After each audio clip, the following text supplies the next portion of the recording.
गणराजा मोरे आंगना। आए हैं गणराजा मोरे आंगना। पावन हो गई गलियां मोरी हो, पावन हो गई गलियां मोरी। अब आगे क्या बोलना। आए हैं गणराजा मोरे आंगना। आए हैं गणराजा मोरे आंगना।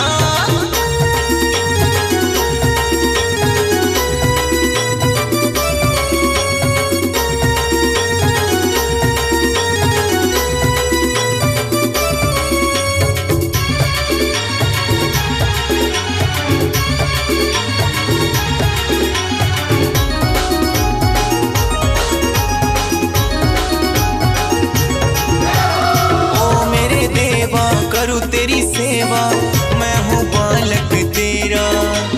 कष्ट निवारो मेरे, अब तो खिलाओ तुमको मेवा। ओ मेरे देवा करूँ तेरी सेवा, मैं हूँ बालक तेरा। कष्ट निवारो मेरे, अब तो खिलाओ तुमको मेवा। अरे बीच भंवर में नैया मोरी भंवर में नैया मोरी, अब तो पार लगा दो ना।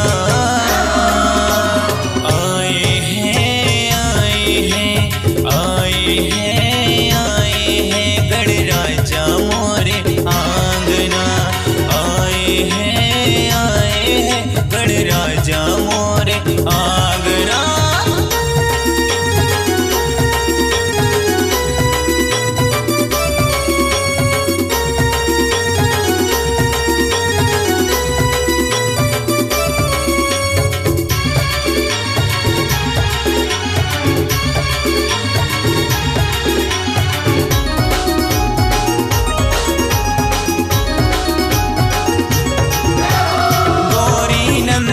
करूं अभिनंदन तुमको पहनाऊं माला। मूसक सवारी है तुम्हारी लंबोदर महाराजा। गौरी नंदन करूं अभिनंदन तुमको पहनाऊं माला। मूसक सवारी है तुम्हारी लंबोदर महाराजा। अरे अमन पुकारे हैं अब तुमको,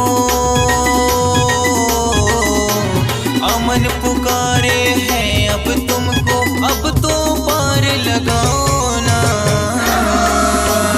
आए हैं